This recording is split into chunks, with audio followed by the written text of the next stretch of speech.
Guys अभी देखिए show चलने वाला है। अब सब बैठ रहे हैं।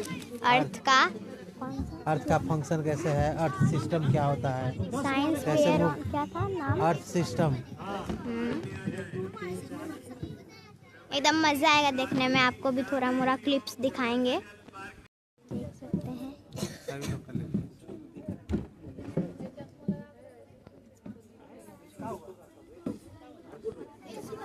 अर्थ का पूरा अच्छे से लीजिए।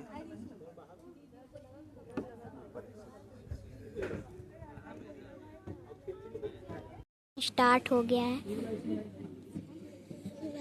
Science on a sphere. ऐसे ही अर्थ हम लोग का घूमता धीरे धीरे। सब देख रहे हैं यहाँ पे गौर से। लाइट दे रहे हैं। यहाँ पे मैं भी हूँ। अभी मैं और मेरा परिवार शो देख रहा है। यहाँ पे चारों तरफ सब देख रहे हैं। श्री कृष्ण देख सकते हैं, एकदम मस्त व्यू आ रहा है गाइस यहाँ पे। में आप सभी का स्वागत है। आप लोग बैठे हैं साइंस ऑन स्पेयर शो में। इस शो में हम लोग अपनी साइंस की एक ब्रांच एस्ट्रोनॉमी यानी खगोल विज्ञान के बारे में जानेंगे, जिसमें हम अपने solar system, star, planet, Galaxy, celestial bodies सभी को एक एक करके वर्चुअल फॉर्म में देखेंगे। तो सबसे पहले शुरुआत करते हैं हम लोग अपने प्लैनेट यानी अर्थ के साथ कि हमारी सुंदर सी पृथ्वी हमको कैसी दिखाई देती है।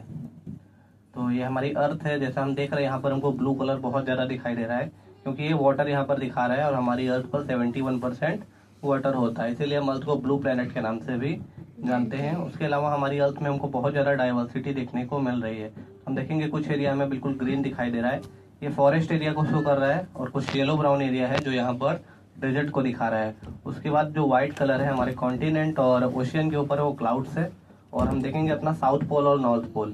तो ये ऊपर है हमारा नॉर्थ पोल, यहाँ पर बहुत ज्यादा आइस पाई जाती है, और साउथ पोल में उससे भी ज्यादा है। साउथ पोल को हम लोग बोलते हैं अंटार्कटिक और नॉर्थ पोल को बोलते हैं आर्कटिक। तो अब हमारी अर्थ जो एक सोलर सिस्टम का पार्ट है और हमारा सोलर सिस्टम एक गैलेक्सी का पार्ट है। तो हमारी सोलर सिस्टम जो है एक, तो इतने बड़े तारे को, इतने सारे स्टार के ग्रुप में हम लोग अपने सोलर सिस्टम को नहीं ढूंढ सकते, ऐसा पॉसिबल नहीं है। तो हम लोग ढूंढने की कोशिश करते हैं। तो सबसे पहले देखेंगे हमको डिफरेंट डिफरेंट कलर के स्टार दिखाई दे रहे हैं। तो जैसे ब्लू कलर है, येलो कलर है, रेड कलर है, व्हाइट कलर है। तो यहाँ पर जो सबसे हॉटेस्ट स्टार होगा वो होगा ब्लू कलर का, देन व्हाइट, फिर येलो, और जो सबसे कम तक होता है। तो सोचिए सन बाहर से इतना ज्यादा गर्म है और ऐसा दिखता है, तो अंदर से हमारा सन कैसा दिखता होगा। कॉपी देखते हैं कि अंदर से हमारा सन कैसा दिखाई देता है हमको। अभी जो हम लोग सन देख रहे हैं इसके ऊपर किसी भी प्रकार का कोई लेयर नहीं है, ये अंदर से हमारा। और इसका दूसरा नाम है morning star and evening star, इसलिए 4,384,000 किलोमीटर।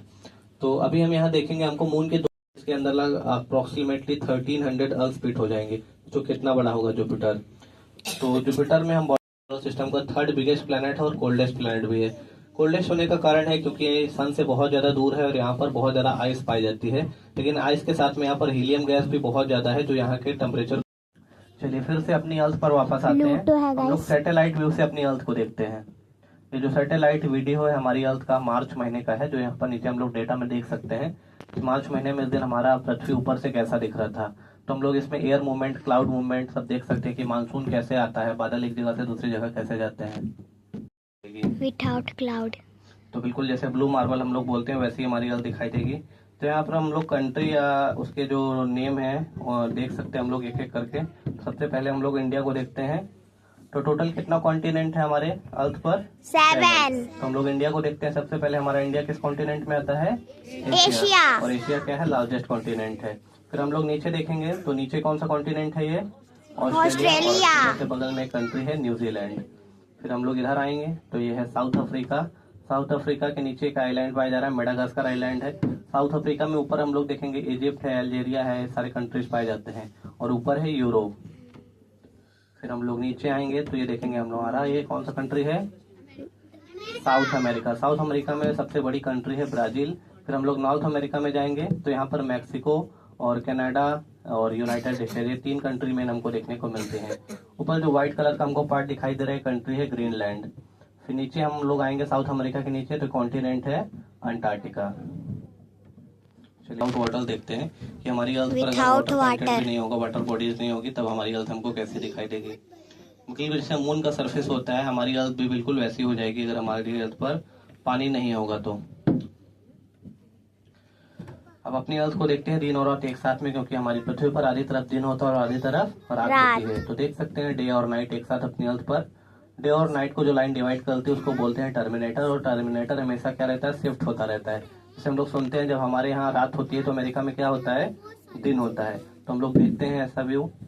तो अभी हमें इंडिया में क्या दिख रहा है, रात है। तो अमेरिका में क्या होना चाहिए, दिन होना चाहिए। तो हम लोग अमेरिका के टर्मिनेटर पर चलते हैं, तो वहां पर हमको क्या दिख रहा है, दिन। अब हम लोग नाइट टाइम व्यू में देखते हैं अपनी अर्थ को। अगर हमारी अर्थ पर पूरी अर्थ पर एक साथ नाइट हो जाएगी, अमेरिका में भी बहुत ज्यादा पॉपुलेशन डेंसिटी देखने को मिलेगी। अब हम लोग ह्यूमन ट्रांसपोर्टेशन देखते हैं कि एक कॉन्टिनेंट दूसरे कॉन्टिनेंट से कैसे कनेक्टेड है। तो मान के चलिए हमको ऑस्ट्रेलिया जाना है, तो हम लोग अपनी कार से तो नहीं जा सकते ना, वहां पर किससे जा सकते हैं, एरोप्लेन या शिप से। तो यहाँ पर हमको जो ब्लू कलर के रास्ते दिखाई दे रहे हो किसके हैं, वाटरवे के, और रेड कलर वाले एयरवेज के। तो देख सकते हैं एयर और वाटर में भी कितना ज्यादा ट्रैफिक हमको देखने को मिलता है। अच्छा, अभी अपनी अर्थ को दिखाते हैं, पहचानिए जो छोटा छोटा दिख रहा है क्या हो सकता है अर्थ के ऊपर। फिश की शिप, ये सभी एरोप्लेन है जो यहाँ पर एयर ट्रैफिक को दिखा रहे हैं। तो हम लोग अपने इंडिया का एयर ट्रैफिक देखेंगे तो इंडिया भी डेवलपिंग कंट्रीज है, तो इतना ज्यादा हमको एयर ट्रैफिक देखने को नहीं मिलेगा। हम लोग से ज्यादा यहाँ चाइना जापान में मिलेगा, और ऑस्ट्रेलिया में भी बहुत कम एयर ट्रैफिक है। लेकिन इससे पहले मैं भी एक स्ट्रक्चर दिखाया था छिपकली की तरह ना कुछ, वो कौन से कंट्रीज थे, यूरोप। तो हम लोग वहाँ चलते हैं और वहाँ का एयर ट्रैफिक देखते हैं। हम लोग एक्सपेक्ट नहीं कर सकते इतना ज्यादा एरोप्लेन यहाँ पर एक साथ हवा में रहता है। तो जो सेकंड एयर ट्रैफिक है, जहाँ पर दूसरा सबसे ज्यादा एयर ट्रैफिक होता है, तो पहला एरिया कौन सा होगा जहाँ पर सबसे ज्यादा एयर ट्रैफिक होगा, यूएसए। सीजन कैसे चेंज होता है या मौसम कैसे बदलता है, तो सबसे पहले इंडिया को ही देखते हैं, क्योंकि हमारे इंडिया में सीजन चेंज होते रहते हैं। जैसे देखेंगे एक टाइम के लिए हमारा इंडिया बिल्कुल ग्रीन, और एक टाइम के लिए कुछ येलोइश हो जाता है, क्योंकि अभी जैसे विंटर चल रहा है, विंटर के बाद जब ऑटम आएगा, पतझड़ का मौसम आएगा, तो सभी पेड़ पौधों के पत्ते क्या होते हैं, गिर जाते हैं, जिसके कारण हमारा इंडिया 1 या 2 महीने के लिए कुछ डेजर्ट लाइक दिखाई देता है। लेकिन उसके बाद जैसे स्प्रिंग सीजन आता है फिर से सब ग्रीनरी हो जाता है। लेकिन हमें नॉर्थ इंडिया में एक छोटा सा हिस्सा हमेशा येलो दिखाई दे रहा है। कौन सा एरिया है वो, राजस्थान का थार डेजर्ट। फिर हम लोग ऊपर देखेंगे चाइना में, जहाँ पॉपुलेशन नहीं पाई जा रही, तो देख सकते हैं वहाँ पर एक बहुत बड़ा डेजर्ट है जिसको बोलते हैं गोबी डेजर्ट। फिर रशिया और यूरोपियन कंट्री में बहुत ज्यादा स्नोफॉल भी होता है, बहुत ज्यादा बर्फबारी होती है, एक टाइम के लिए बिल्कुल स्नो से कवर हो जाती है कंट्री। हम लोग देख सकते हैं यहाँ पर इतना ज्यादा यहाँ पर बर्फबारी होती है। फिर हम लोग साउथ अफ्रीका में आएंगे, तो इसके ऊपरी हिस्से में हमको कोई भी हरियाली नहीं दिखाई है। जैसे हम इंडिया में देखेंगे तो इंडिया में भी हमको बहुत ज्यादा रेडियो एक्टिव पोल्यूशन देखने को मिलेगा, क्योंकि इंडिया में भी इलेक्ट्रॉनिक गैजेट्स बहुत यूज होते हैं। लेकिन हमको यहाँ पर चाइना और जापान और क्या बोलते हैं रशिया में हमको नहीं दिखाई दे रहा है। इसका मतलब ये नहीं कि वहां पर नहीं है, वहां पर भी है, लेकिन वहां का नेटवर्क कैसा है, प्राइवेट है, इसलिए हमको यहाँ पर शो नहीं हो रहा है। और नॉर्थ अमेरिका में हमको सबसे ज्यादा इस टाइम में रेडियो एक्टिव पोल्यूशन देखने को मिल रहा है। चलिए इसी के साथ शो समाप्त होता है। Thank you.